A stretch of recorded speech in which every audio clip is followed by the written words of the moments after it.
नमस्कार दोस्तों। आज की हमारी इस घटना की शुरुआत होती है उत्तर प्रदेश के गोरखपुर जिले से। गोरखपुर जिले में एक बेलघाट नाम का गांव पड़ता है और उसी बेलघाट गांव में रहने वाला सूरज कुमार की जो इस गांव से जो है 20-30 किलोमीटर की दूरी पर एक गत्ता फैक्ट्री में मजदूरी का काम किया करता था। महीने में 12 से 15 हजार रुपये कमा लिया करता था। इसके परिवार में इसकी धर्म पत्नी होती है जिसका नाम सुदेश देवी होता है, जो कि घर के कामकाज किया करती थी। अब सूरज के परिवार में इसकी एक माँ भी होती है जिसका नाम रोशनी देवी होता है। सब कुछ ठीक ठाक चल रहा होता है, लेकिन जो सूरज की पत्नी सुदेश होती है उसका चाल चलन और चरित्र कुछ ठीक नहीं होता है। सूरज जितने भी पैसे इस फैक्ट्री से कमा कर लाया करता था, उन सारे पैसों को उसकी पत्नी सुदेश देवी चुटकियों में उड़ा दिया करती थी। लेकिन यहाँ तक तो सब कुछ ठीक ठाक चल रहा था। अब इन दोनों की शादी को लगभग 7 सालों का समय बीत चुका होता है। दोनों के पास अपनी कोई भी औलाद नहीं होती है और इसी वजह से घर में हमेशा झगड़े होते रहते थे। कई बार तो पैसों को लेकर झगड़ा हुआ करता था और कई बार बच्चों को लेकर झगड़ा हुआ करता था। कई बार तो सूरज की जो माँ रोशनी देवी होती है वे अपनी बहू सुदेश देवी को कहती है कि एक तरह से बांझ औरत हो, तुम्हारे पास कोई भी अपनी औलाद होने वाली नहीं है। लेकिन सुदेश देवी भी कुछ कम नहीं होती है। वे अपनी सासू रोशनी देवी को सिर्फ एक ही बात बोलती थी कि कमी तुम्हारे बेटे के अंदर है। तुम्हारा बेटा रात के समय जैसे ही मेरे कमरे में आता है तो फिर तकिया लेकर वो अलग जाकर लेट जाता है। वह मुझे समय ही नहीं दे पाता। अगर वह समय भी नहीं देता है तो मेरी इच्छा को पूर्ति नहीं कर पाता है। तो फिर बच्चे कहाँ से पैदा होंगे। और वास्तव में सूरज के अंदर बहुत बड़ी कमी होती है।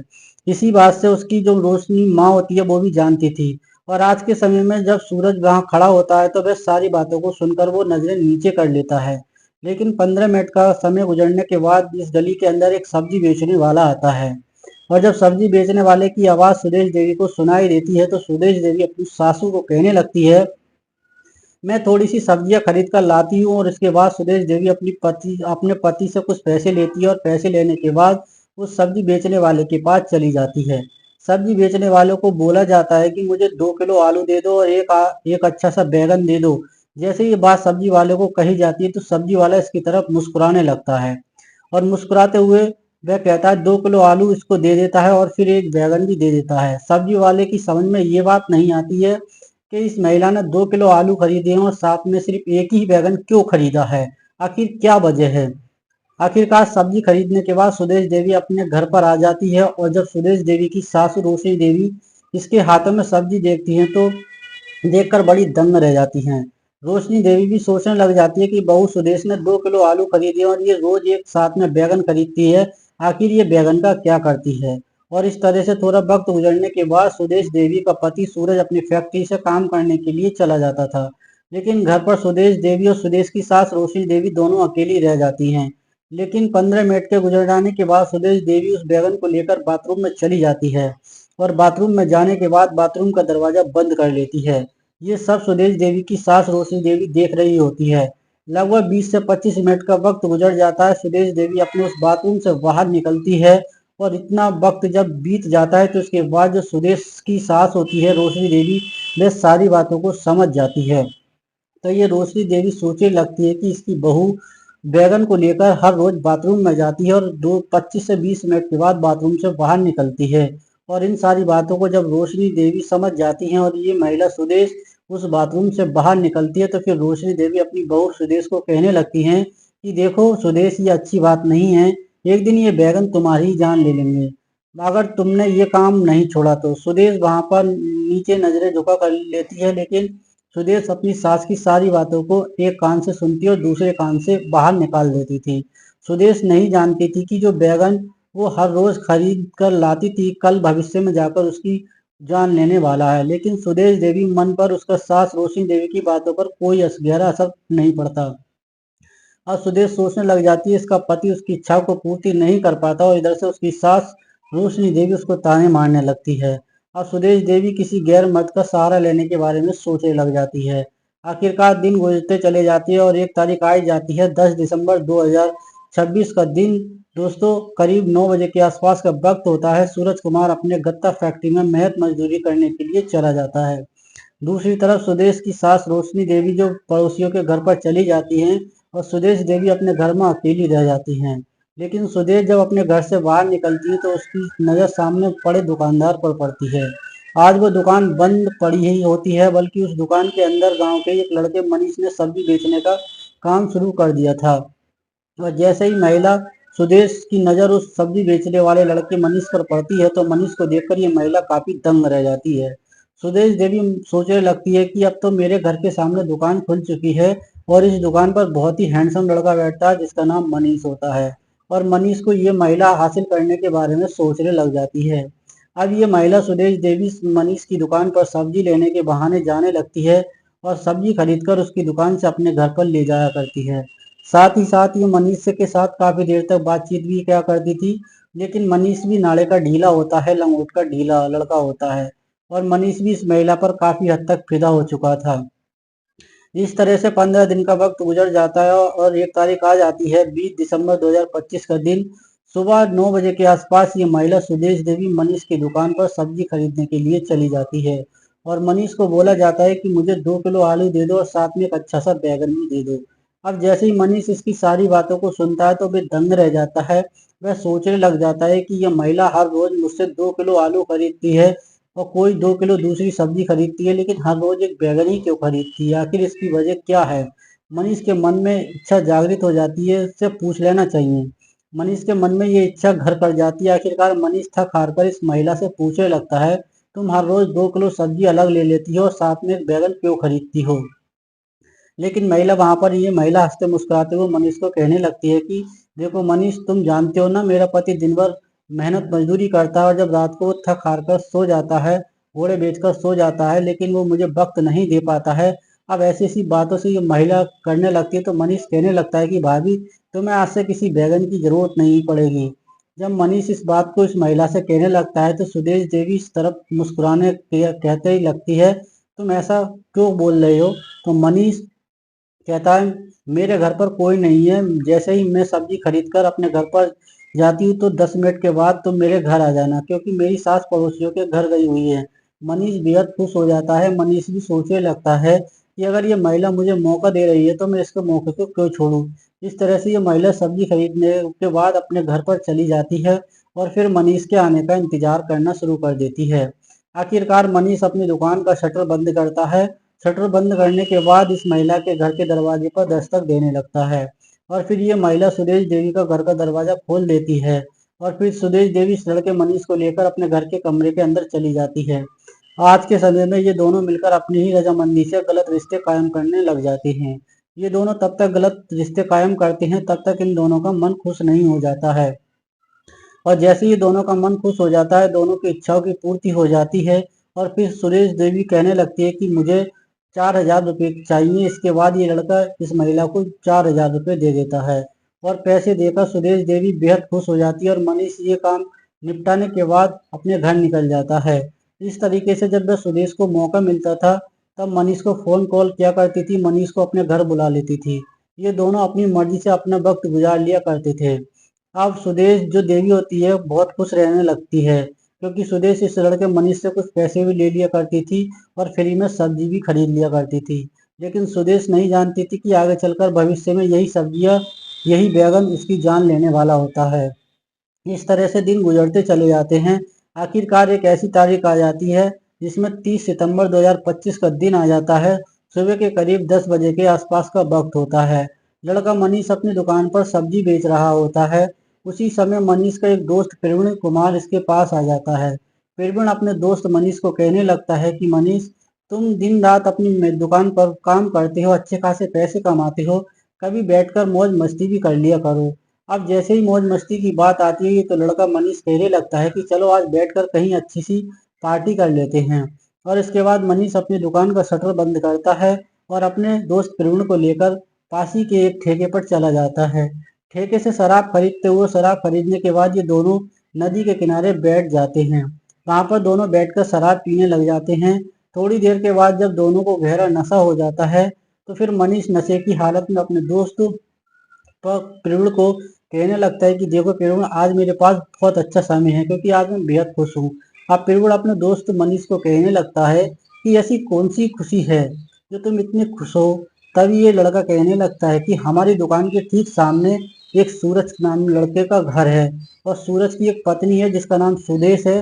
मैं उससे मिलता जुलता रहता हूँ। और जैसे ही ये बात प्रवीण के नाम के लड़के को पता चल जाती है तो प्रवीण अपने दोस्त मनीष को कहने लगता है कि तुम हर रोज उसके घर जाती हो। मनीष कहने लगता है हाँ, मैं हर रोज उसके घर जाता हूँ।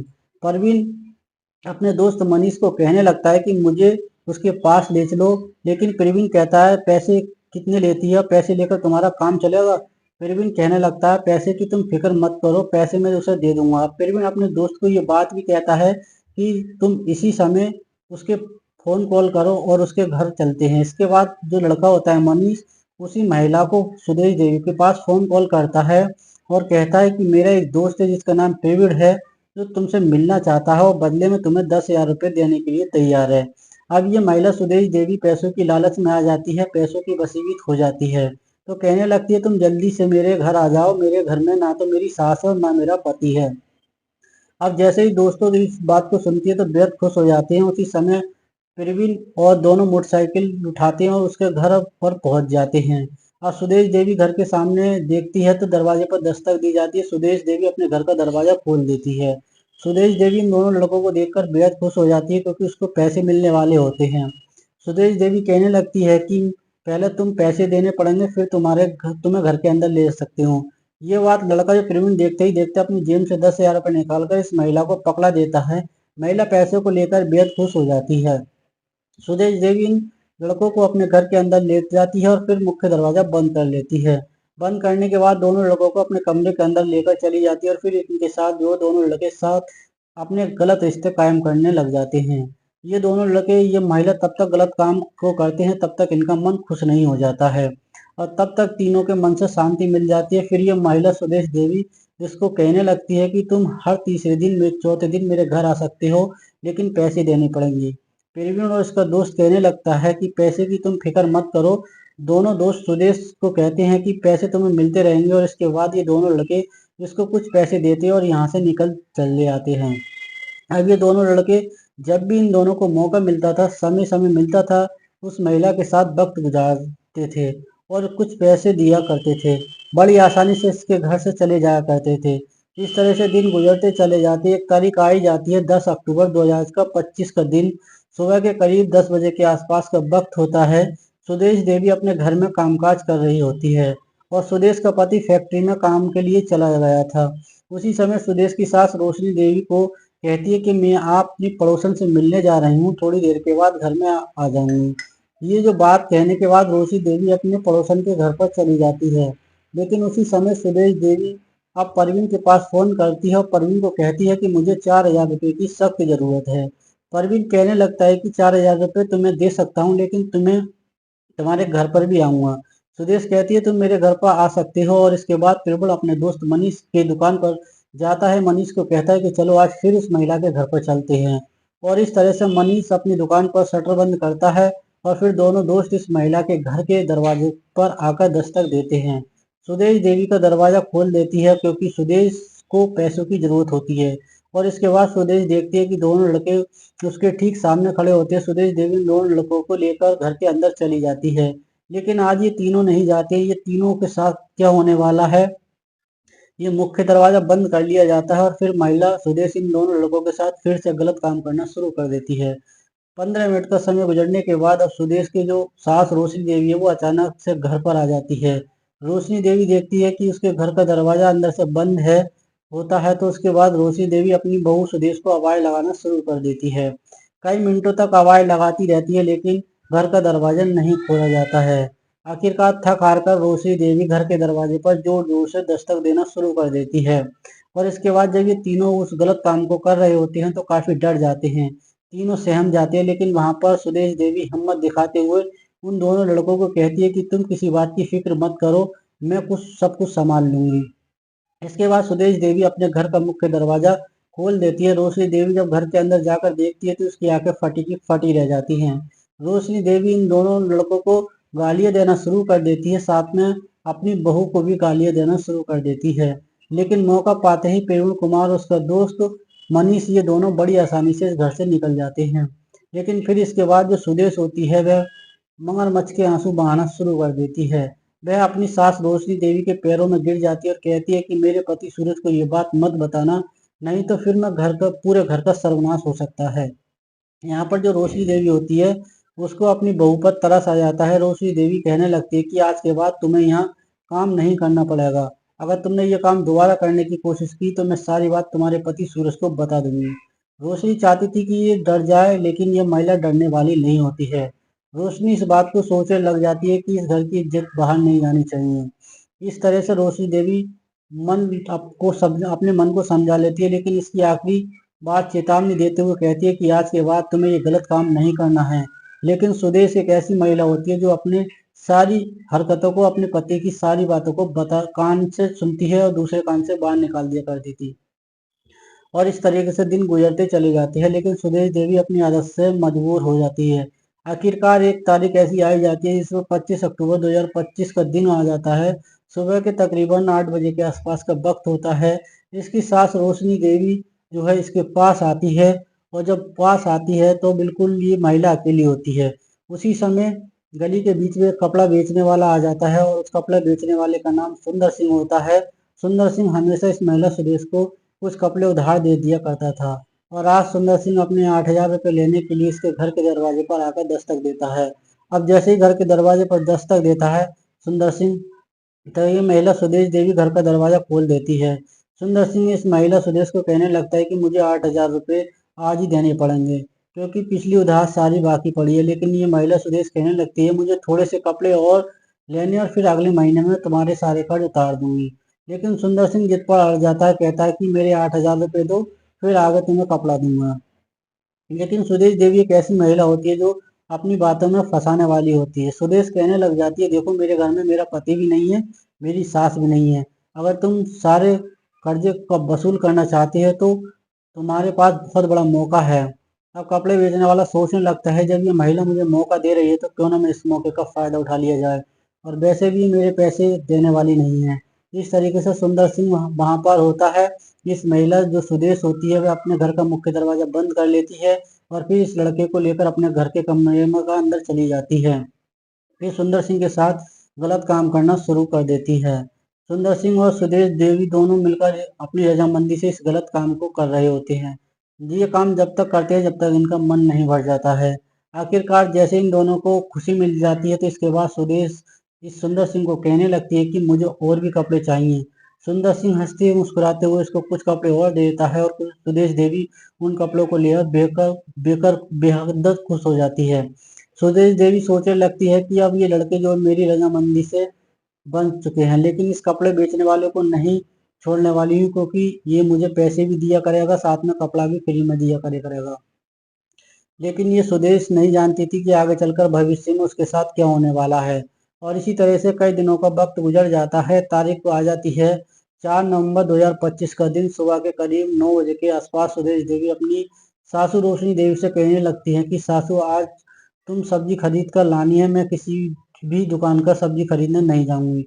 रोशनी बेहद खुश हो जाती है, और रोशनी सोचने लगती है कि उसकी सास सुधर चुकी है, लेकिन रोशनी नहीं जानती थी कि उसकी बहू सुधरी है या नहीं सुधरी है। रोशनी घर से पैसे लेती है, और पैसे लेने के बाद सब्जी बेचने वाले की दुकान पर चली जाती है।